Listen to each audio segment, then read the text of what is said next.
আসসালামু আলাইকুম। জাতীয় পার্টির চেয়ারম্যান মানে গৃহপালিত কি বলি আর ওগুলো তো বলা যাবে না। যাই হোক, মানে ও একটু ইদানিং বেশি লাফালাফি করতেছে বলে আপনার মনে হচ্ছে না? এখন ওকে তো সাইজ করতে হবে, তাই না? তো আমি ভেবেছিলাম হয়তো পিনাকি দাদা এই কথাটা বলবে, তাই আমি এতদিন বলিনি, কিন্তু আর চুপ থাকতে পারলাম না। মানে ওর লাফালাফিটা একটু বেশি হয়ে গেছে, এখন একটু কিভাবে সায়স্তা করা যায় দেখেন। তাইলে কিন্তু ওকে এক নিমিষে সায়স্তা করা যাবে, সেটা কিভাবে দেখেন। আচ্ছা, এরশাদের পুত্র সাত এরশাদ আছে না, তারপরে রওশন এরশাদ, সাত এরশাদের মা, ওরা কিন্তু আপনি শেখ হাসিনা ইলেকশনের আগে কিছুদিন আগে শুনছিলেন না যে ওরা একটা জাতীয় পার্টির আর একটা দল গঠন করতেছে? তো দেখেন এখন এখন জিএম কাদের যে লাফালাফিটা হচ্ছে, এইটা বন্ধ করার কিন্তু খুবই একটা সহজ উপায় আছে। আর ডক্টর ইউনূস বলেন, এনসিপি বলেন, জামাত বলেন, বিএনপি বলেন, এদের কাছে কিন্তু এই জিএম কাদেরকে, এই গৃহপালিত কি বলি আর, একে থামানোর কিন্তু একটা খুবই একটা উপকারী একটা খালি ছোট্ট একটা ট্রিক ওরা কাজে লাগালেই কিন্তু জিএম কাদের শেষ। সেটা কিভাবে দেখেন। এখন এরশাদের পুত্ররা কিন্তু কিছুদিন আগে একটা দল গঠন করতে চাইলো, হয়তো এখন শেখ হাসিনা পালানোর কারণে ইয়েটা ডেবে গেছে, মানে ডাউন হয়ে গেছে।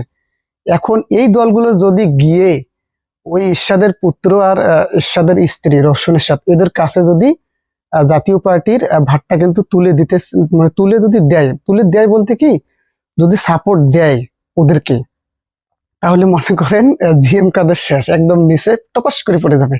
এটা কিন্তু 100% গ্যারান্টি। আমি হয়তো ভেবেছিলাম যে পিনাকি দাদা হয়তো বলবে, কিন্তু উনি হয়তো এটা বলতে চাননি। আর জিএম কাদেরকে গ্রেপ্তার করা হবে কি হবে না এটা পরের ব্যাপার, এটা তারপরে নিষিদ্ধ করা এগুলো পরের ব্যাপার। দেখেন উনি হঠাৎ করে লাফালাফি করতেছে, হঠাৎ করে বলতেছে দেশে মহাদুর্যোগকাল অতিক্রম করছে, তারপরে দেশে নব্য ফেসিবাদের উত্থান হচ্ছে, এরকম আজে বাজে কথা জিএম কাদের হঠাৎ করে বলতেছে। তাই ওকে শায়েস্তা করার কিন্তু এই সুন্দর একটা কৌশল দেখেন। আবার বলতেছে, কিছুদিন আগে বলল, আবার বলে যে আওয়ামী লীগ ছাড়া নাকি দেশে নির্বাচন সুষ্ঠু হবে না, এরকম করে বলতেছে না। তারপরে আবার বলতেছে যে আন্তর্জাতিকভাবে অর্থনৈতিক নিষেধাজ্ঞা আসতে পারে। তারপরে আবার আউল ফাউল কথাবার্তা বলতেছে, এক এক সময় এক এক রকম। যেমন আগামীতে জনগণের সরকার গঠন করতে হবে। কেন, এটা কি উড়ে আসছে নাকি? ডক্টর ইউনূস কি উড়ে আসছে? ডক্টর ইউনূস কি জনগণের সরকার নয়? মানে কি বলবো আর, এই গৃহপালিতটাকে থামাতে একমাত্র কৌশল হইতেছে যে এরশাদের পুত্র এবং স্ত্রী আছে যে ওদের কাছে গিয়ে ওদেরকে সাহায্য করা, ওদের দলটাকে ভারী করা। এই সময় যদি ইউনূস বলেন, বিএনপি বলেন, জামাত বলেন, এনসিপি বলেন, ওদের কাছে যদি যায়। এখন জাতীয় পার্টির যে নেতা কর্মীগুলো আছে তারা কিন্তু জিএম কাদেরকে অতটা সহ্য করতে পারে না, কারণ তারা ফ্যাসিবাদের দোষর ছিল, এটা সবাই বুঝে গেছে। কিছুদিন আগে দেখলেন না, জাতীয় পার্টির 100 নেতা কর্মী মনে হয় পদত্যাগ করলো। মানে এরা যদি এখন বিএনপি, জামাত, এনসিপি বা প্রধান উপদেষ্টা এরা যদি এখন ওদের দিকে ভারী হয়, তাহলে কিন্তু জিএম কাদের কিন্তু টপাস করে নিচে নেমে গেল। এটা কিন্তু একটা খুবই কার্যকরী পয়েন্ট, অবশ্যই আপনারা ভেবে দেখবেন। কিন্তু পয়েন্টটা কিন্তু খুবই যৌক্তিক একটা। জিএম কাদেরকে একবারে ডাউন করা যাবে। এ লাফালাফি যদি বন্ধ করতে চান, এই কাজটা অবশ্যই করতে হবে। এ নিশ্চিত ভারতের ফাঁদে পড়ছে, নাহলে এ লাফালাফি করতেছে কেন? আরে ভাই, তুই যে ফেসিবাদের দোষ ছিলি, তা তুই এখন লাফালাফি করতেছিস কেন? তুই একটু চুপ করে থাক, কিছুদিন মানুষটা শান্ত থাকুক, নির্বাচনের সময় দেখে একটু ছাত্রদের সঙ্গে যোগাযোগ কর, ভুল স্বীকার কর, সবার সঙ্গে একটু যোগাযোগ কর। তুই হঠাৎ করে লাফালাফি করতেছিস কেন? তুই ভালোভাবে থাকে ওদের লগে। আহ, আমি কিন্তু একটু কথাটা বাড়িয়ে ফেললাম মনে হয়। তো দেখেন আমার বুদ্ধিটা কিন্তু দেখেন, একটা খুবই যৌক্তিক একটা বুদ্ধি। মানে ও আওয়ামী লীগকে চাচ্ছে, আওয়ামী লীগ ছাড়া, জাতীয় পার্টি ছাড়া নির্বাচন সম্ভব হবে না। মানে সম্ভব বলতে ইয়া হবে না নাকি, বিশ্বাস গ্রহণযোগ্য নাকি হবে না, আন্তর্জাতিক নাকি নিষেধাজ্ঞা বাংলাদেশে আসবে। আরে ভাই, তুই এসব কি বলতেছিস? এখন তোকে ডাউন করার জন্য যদি এই কাজগুলো করে, মানে বিএনপি যদি চেষ্টা করে, বিএনপি জামাত যদি ওই প্রতিপক্ষ, মানে জিএম কাদের প্রতিপক্ষ সায়েদ এরশাদের কাছে বা রওশন এরশাদের কাছে তারা যদি যায়, তাহলে তো তুই শেষ, তুই একদম ডাউন হয়ে যাবি, একদম শুয়ে পড়বি। তো এটা কিন্তু আসলে প্রধান উপদেষ্টা ডক্টর মোহাম্মদ ইউনূসের অবশ্যই এই কাজটা করা উচিত। জিএম কাদের বেশি লাফালাফি করতেছে।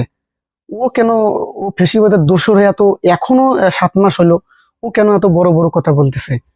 ওকে ডাউন করার জন্য কিন্তু এর চেয়ে ভালো আর কোনো উপায় নেই।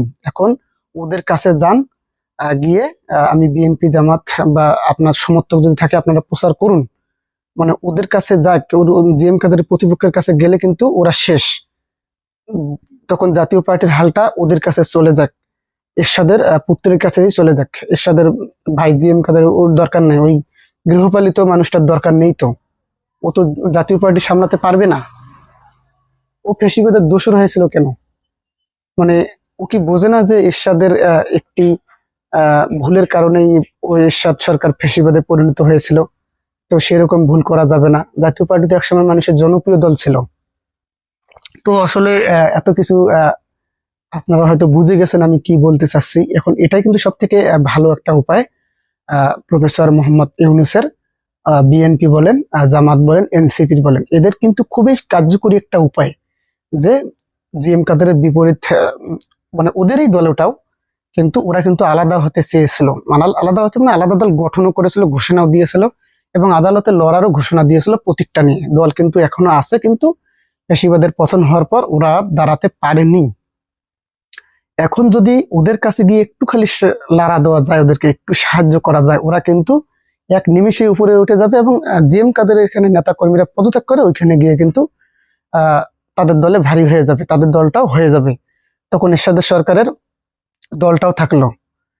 এটা কিন্তু খুবই একটা ভালো পরিকল্পনা। তো আমি যে পরিকল্পনার কথাটা বললাম আপনাদেরকে, ওইটা কেমন লেগেছে অবশ্যই আমাকে কমেন্ট করে জানাবেন। ধন্যবাদ।